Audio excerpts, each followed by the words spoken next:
फिलहाल अमित शाह कुछ कह रहे हैं, आइए जरा सुनते हैं अमित शाह क्या बोल रहे हैं। मंच पर उपस्थित मेरे सभी वरिष्ठ राज्यों और केंद्र की टीम के साथीगण, और आज जिसको देखकर मन, आत्मा, शरीर सभी के अंदर खुशी की लहर लौटती है, इतना बड़ा विधायक दल भारतीय जनता पार्टी का आज हमारा है, वो सभी नवनिर्वाचित विधायकों को मेरा प्रणाम, राम राम। मित्रों, सबसे पहले मैं दो हाथ जोड़कर बहुत जिम्मेदारी के साथ बंगाल की जनता को कोटि कोटि धन्यवाद करना चाहता हूं। जिस प्रकार का माहौल कम्युनिस्टों के समय से यहां पर बनाया जाता था, ममता जी ने इसको और गहरा तरीके से भय में परिवर्तित किया। वहां मत की अभिव्यक्ति लगभग असंभव थी। सैकड़ों उदाहरण हिंसा के, क्रूरता के, उसके बीच में भारतीय जनता पार्टी और हमारे नेता नरेंद्र मोदी पर भरोसा कर बंगाल की जनता ने जो प्रचंड विजय हमें दी है, इसके लिए मैं बहुत बहुत धन्यवाद करता हूं। मैं पार्टी की ओर से यह भी कहना चाहता हूं कि बंगाल की जनता ने हमसे जो अपेक्षाएं रखी हैं, जिस आशाओं को संजो कर मैंडेट दिया है, हम पूरा प्रयास करेंगे कि आपके विश्वास को तनिक भी ठेस न पहुंचे, इसमें कहीं कमी न रह जाए। हम सब भारतीय जनता पार्टी के कार्यकर्ताओं का दायित्व है कि हर नई सोनार बांग्ला के लक्ष्य को लेकर हम चले और बंगाल की जनता की अपेक्षाओं को पूर्ण करें। मित्रों, आज कवि गुरु की ये पंक्तियां सच होती दिखाई पड़ रही है। चित्त जेथा भय शून्य, उच्च जेथा सिर। जहां मन भय मुक्त हो और सिर गर्व से ऊंचा हो, ऐसे बंगाल का रास्ता आज प्रशस्त हो चुका है और बंगाल उस रास्ते पे चल। 5 दशक का लंबा समय लोकतंत्र की दृष्टि से, कानून और व्यवस्था की दृष्टि से, बंगाल के अर्थतंत्र के ह्रास की दृष्टि से और बंगाल के विकास में शून्य गति, नेगेटिव गति देने की दृष्टि से बंगाल के लिए एक दुस्वप्न जैसा हुआ है। और हम सबका दायित्व है कि मोदी जी ने जो वादा दिया है बंगाल की जनता को, इसको पूरा करने के लिए हम हमारा सर्वश्रेष्ठ बंगाल की जनता को अर्पित करें, समर्पित करें। बंगाल की संस्कृति और बंगाल की परंपरा को 5 दशक से विदेशी विचारों से प्रभावित शासन से मुक्त कर फिर से एक बार रामकृष्ण ठाकुर, विवेकानंद, महर्षि अरविंद और कवि गुरु टैगोर की कल्पना का बंगाल बनाने की दिशा में हम आगे बढ़े। हम सबकी जिम्मेदारी आज से बहुत बढ़ती है। विनम्रता के साथ, जिम्मेदारी के एहसास के साथ किया हुआ परिश्रम ही इस मैंडेट का एक प्रकार से जनता को आभार के रूप में जवाब दे सकता है। मित्रों, आज बंगाल का विजय अनेक दृष्टिकोण से बहुत महत्वपूर्ण है। 100 साल की वैचारिक यात्रा के बाद गंगोत्री से गंगा सागर तक हर जगह पर आज भारतीय जनता पार्टी की सरकार बनी है। ये हम सब के लिए बहुत आनंद का विषय है। 1950 से जिस विचार की यात्रा को लेकर हम निकले और जिसके नेतृत्व में निकले, श्यामा प्रसाद मुखर्जी के नेतृत्व, उनकी ही जन्मभूमि में 1950 के बाद आज 2026 में श्यामा प्रसाद जी की ही पार्टी की सरकार बन रही है। ये भी बहुत महत्वपूर्ण है। जब 370 हटी तब देश भर के कार्यकर्ताओं के मन में खुशी की लहर दौड़ी थी, मगर मुझे कई वरिष्ठ कार्यकर्ताओं ने कहा था कि अभी भी कुछ कसक बाकी है। मैंने आश्चर्य से पूछा था, भला क्या बचा अब? तब उन्होंने कहा था, बंगाल में भाजपा का झंडा फहराना बाकी है। और आज मैं मानता हूं श्यामा प्रसाद जी जहां पर भी होंगे, मुक्त मन से नरेंद्र मोदी जी के नेतृत्व को वो आशीर्वाद देते होंगे, क्योंकि नेतृत्व ने भारतीय जनता पार्टी को गंगा सागर तक पहुंचाया, गंगोत्री से लेकर 2014 से जो यात्रा निकली, ये अभूतपूर्व यात्रा है मित्रों।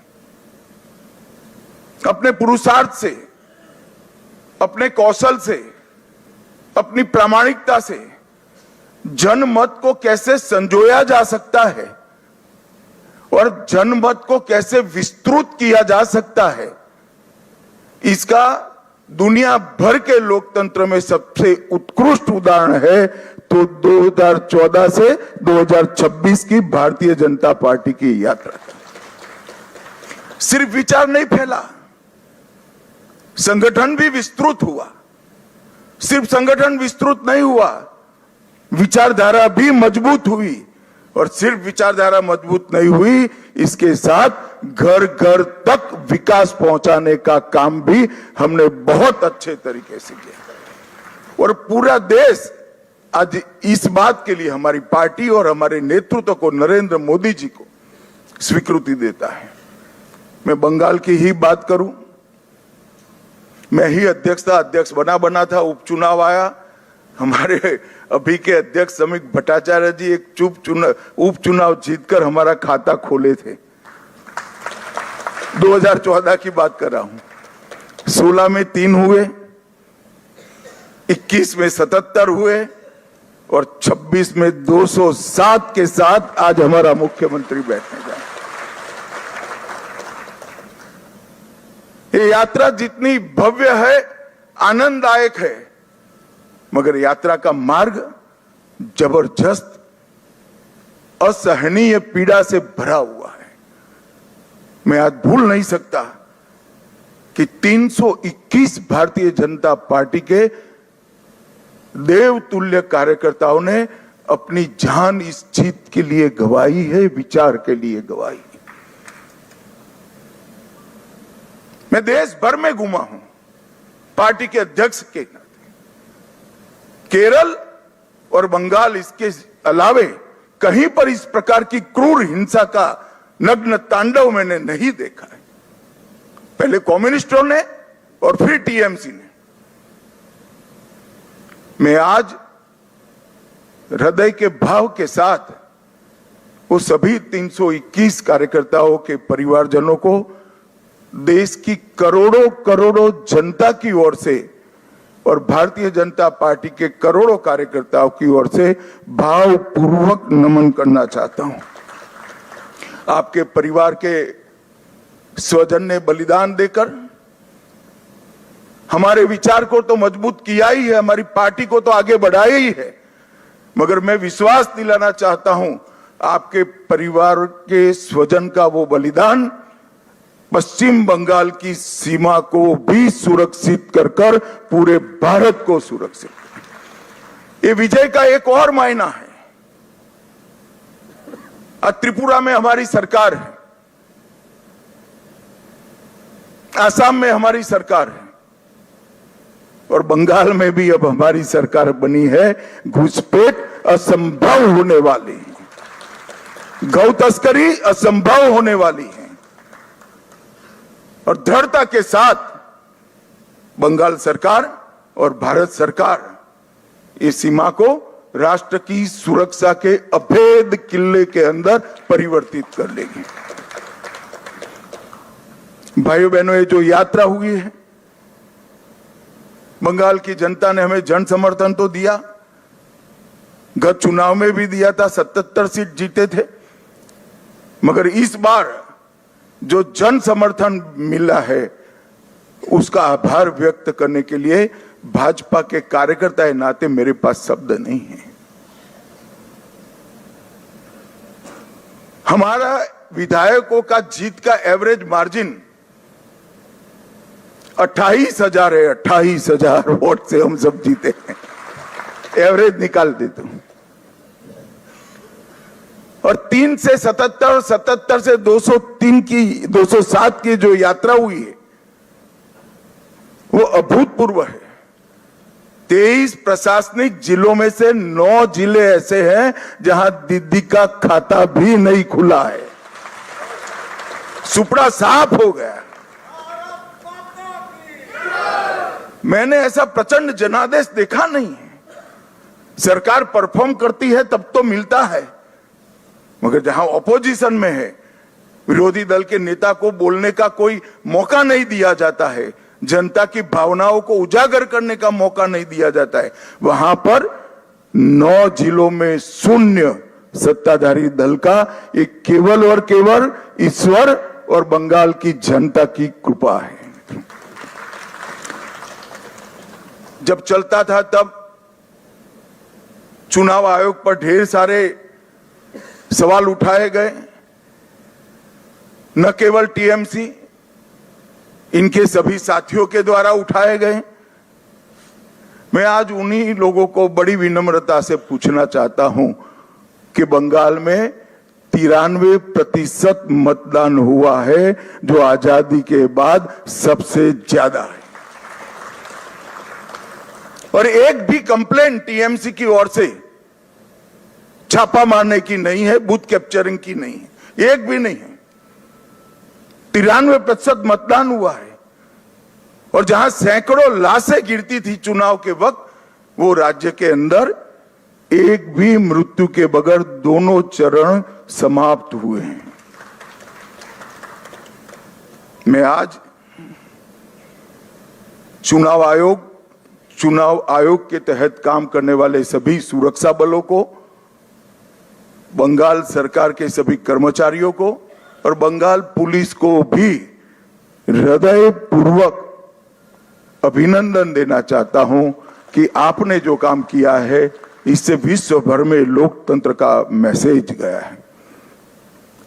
23 जिलों में से 20 जिलों में भाजपा नंबर 1 पार्टी बनी है। एक भी जिला ऐसा नहीं है जहां हमारा विधायक नहीं है। पूर्व मेदिनीपुर 16 की 16 भाजपा, झारग्राम सभी सीटें भाजपा, पुरुलिया सभी सीटें भाजपा, बांकुड़ा सभी सीटें भाजपा, दार्जिलिंग, कलिम्पोंग, जलपाईगुड़ी, अलीपुरद्वार सभी सीटें भारतीय जनता पार्टी जीती।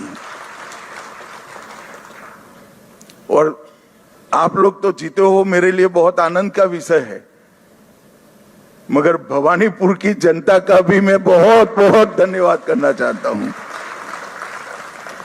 शुभेंदु दा ने गत चुनाव में दीदी को नंदीग्राम में हराया था। मैंने दीदी का एक इंटरव्यू देखा था, वो कहती थी मैं इनके गढ़ में लड़ने के लिए चली गई। दीदी, इस बार तो शुभेंदु दा ने आपके घर में आकर हराया है। मैं भवानीपुर की जनता का भी बहुत बहुत हृदयपूर्वक धन्यवाद करना चाहता हूं। मित्रों, इस जीत का महत्व भारतीय जनता पार्टी के लिए पार्टी के विस्तार तक सीमित नहीं है। इस जीत का महत्व हमारी आइडियोलॉजी के एक्सपांशन तक सीमित नहीं है। ये जीत का महत्व भाजपा एनडीए का 21वां राज्य आए इस तक महत्व नहीं है। ये जीत का महत्व है, ये जीत ने राष्ट्रीय सुरक्षा में जो सबसे बड़ा छिद्र था उसको भरने का काम किया है, वो महत्वपूर्ण है। भारतीय जनता पार्टी का वादा है बंगाल की जनता को कि न केवल बंगाल, पूरे देश भर से हम एक एक घुसपैठियों को चुन चुन कर निकालेंगे और देश को घुसपैठिया मुक्त करेंगे। और मैं आज इस मंच से कहना चाहता हूं, जो लोग कहते हैं ये ध्रुवीकरण का मुद्दा है, ध्रुवीकरण का मुद्दा नहीं है ना जी, ये देश की सुरक्षा का मुद्दा है। आपका देखने का चश्मा पीला है इसलिए आपको सब कुछ पीला दिखता है। ये देश की सुरक्षा का मुद्दा है।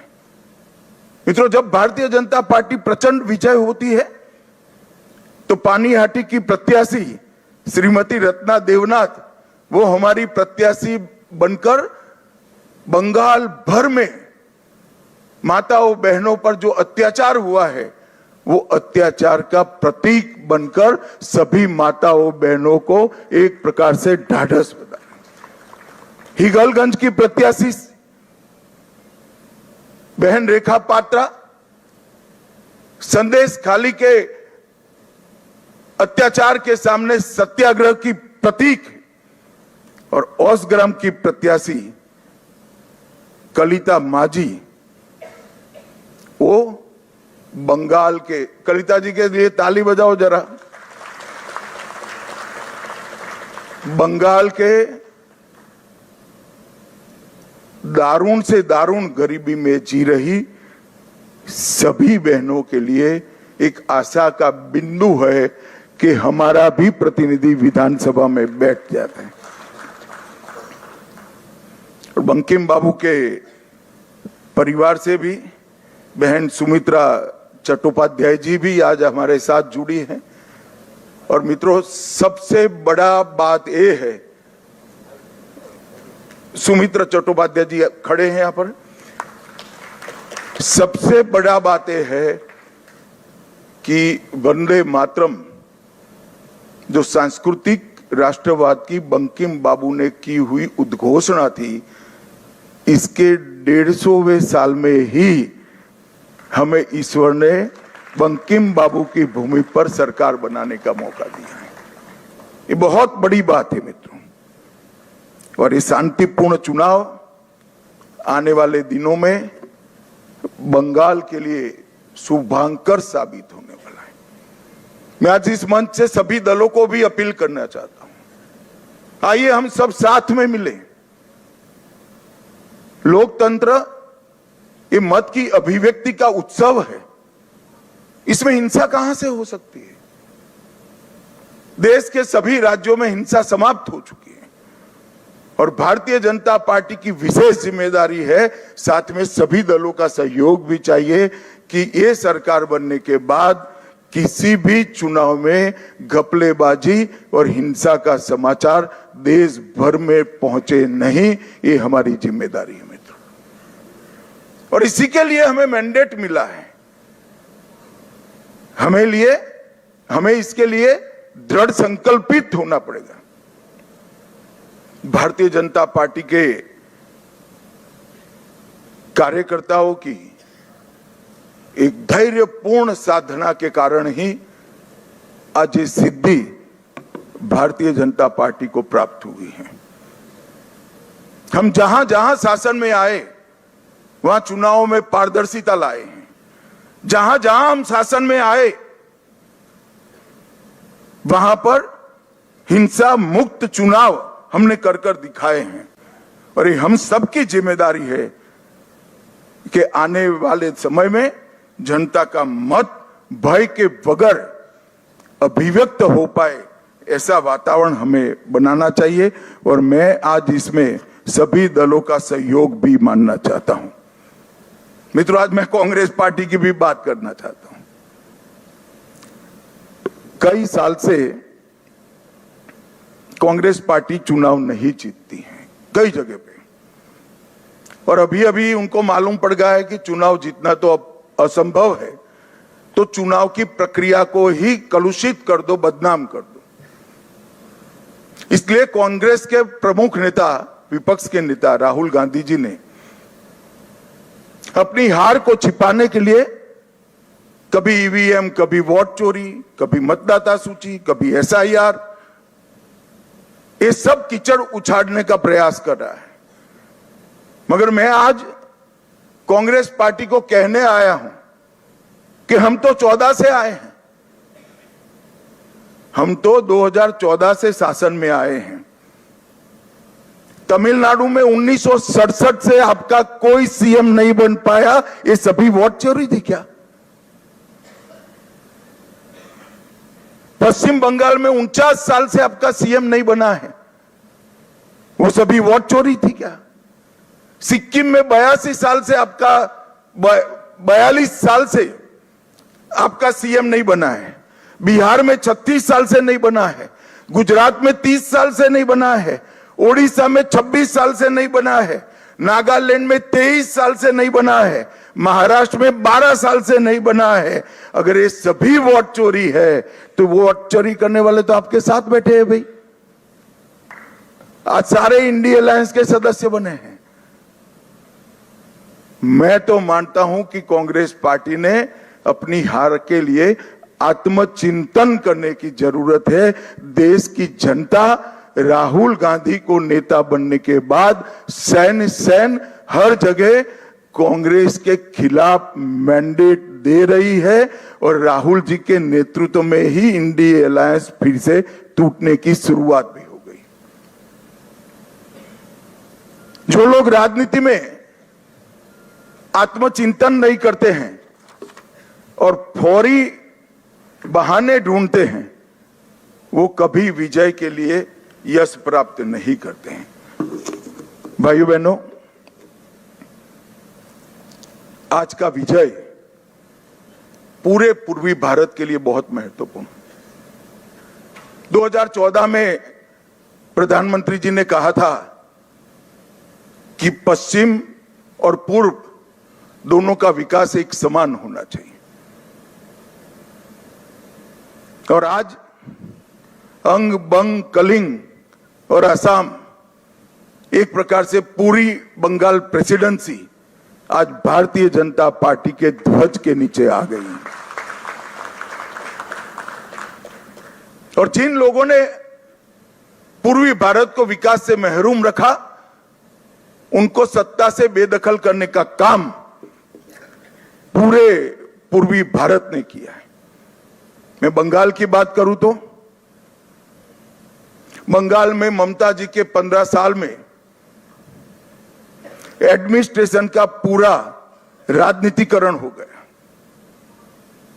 सारे एडमिनिस्ट्रेशन के प्रमुख अंग उपांग राजनीतिकरण हो गए उनका, और राजनीति का अपराधीकरण कर दिया।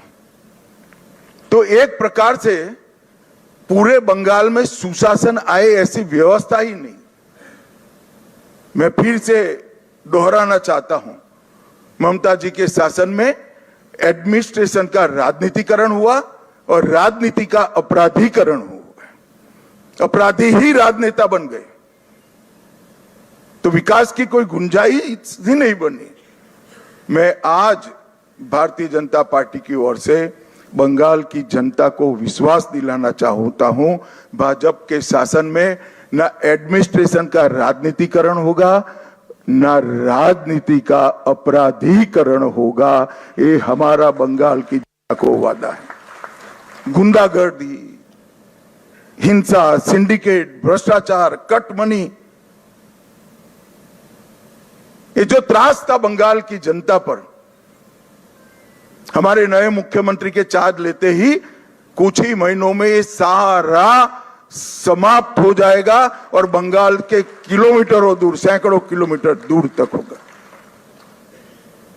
आधुनिक खेती बंगाल तक पहुंची ही नहीं है, इंडस्ट्रीज बंगाल से भाग गई है, इंफ्रास्ट्रक्चर डेवलप करने का विजन ही नहीं है, और महिला सुरक्षा और नागरिक सुरक्षा पाताल तक नीचे पहुंच गई है। ये सारे मुद्दे भारतीय जनता पार्टी ने अपने संकल्प पत्र के अंदर लिए हैं और मुझे विश्वास है कि भाजपा सरकार मोदी जी के नेतृत्व में ये डबल इंजन की सरकार बनकर दिन दूनी रात चौगुनी बंगाल को प्रगति की दिशा में ले जाएगी। घुसपैठिया मुक्त बंगाल, सुरक्षित महिला और सुरक्षित जनता, ये हमारा वादा है। और मित्रों, आज मैं इतना ही कहना चाहता हूं कि हमने बंगाल के आर्ष द्रष्टाओं ने जो सोनार बांग्ला का संकल्प और स्वप्न देखा है, हम सब की जिम्मेदारी है कि हम सोनार बांग्ला को जमीन पर उतारने के लिए अपना सबसे अच्छा परफॉर्मेंस बंगाल की जनता को दें। भारत सरकार बंगाल के विकास के लिए ढेर सारे प्रयास करती रही। मोदी जी लोकप्रिय हो जाएंगे ये डर से दीदी ने होने नहीं दिया। आज बहुत समय के बाद एक दिन आया है कि नीचे भी कमल है, ऊपर भी कमल है। अब विकास को कोई नहीं रोक सकता। और फिर से एक दिन गोपाल कृष्ण गोखले का जो वाक्य है वो सच साबित होगा। बंगाल आज जो सोचता है, भारत कल सोचता है। ऐसा बंगाल का निर्माण करने का जिम्मेदारी हम सबके सिर पर देश की जनता ने रखी है। मैं एक विशेष उल्लेख करना चाहता हूं। कला, साहित्य और संस्कृति, पूरे भारत की पहचान बंगाल से होती थी। हमारा पूरा प्रयास रहेगा कि कला, साहित्य, संस्कृति और शिक्षा, इस सभी क्षेत्रों में बंगाल देश का नेतृत्व करें। हमने एक बहुत छोटा सा वादा किया है कि जैसे पुणे में फिल्म इंस्टीट्यूट है, ऐसे हम यहाँ पर तख्ते के लिए मतलब थिएटर के लिए एक ट्रेनिंग इंस्टीट्यूट बनाएंगे जो दुनिया भर के थिएटर को ताकत देगा। मित्रों, ये हमारा एक छोटा सा जेस्चर हमारी सरकार की दिशा बताने के लिए, इसके परिचय के लिए बहुत महत्वपूर्ण है। मैं आज फिर से एक बार नरेंद्र मोदी जी की ओर से, हमारे पार्टी के राष्ट्रीय अध्यक्ष नितिन नवीन जी की ओर से और भारतीय जनता पार्टी के करोड़ों कार्यकर्ताओं की ओर से बंगाल की जनता को मनपूर्वक धन्यवाद और प्रणाम करता हूं। और शुभेंदु भाई को बहुत बहुत शुभकामनाएं देता हूं कि आप सफल होइए और बंगाल के जनता के पूरी आकांक्षाओं को, आशाओं की पूर्ति का आप माध्यम बनिए। शुभेंदु को मैं लंबे समय से जानता हूं, संघर्षशील व्यक्ति है शुभेंदु जी। एडमिनिस्ट्रेशन को भी देखा है और टीएमसी के दूषणों को भी देखा है। यहां पर सुशासन देने में हमारी टीम के साथ शुभेंदु जी सफल होंगे, इसका मुझे पूरा विश्वास है। और उन्होंने जो संघर्ष किया है वो संघर्ष आज परिणाम लाया है। हमारे 321 से ज्यादा कार्यकर्ताओं ने जो बलिदान दिया है, आज उसका परिणाम मिला है। और देश भर के हजारों कार्यकर्ताओं ने बंगाल चुनाव में प्रधानमंत्री जी से लेकर हम बूथ के अध्यक्ष तक सभी ने मेहनत की है। इस सभी का बहुत बहुत धन्यवाद। मेरे साथ एक बार मनपूर्वक बोलेगा, वंदे वंदे वंदे, जय श्री राम, जय जय श्री राम।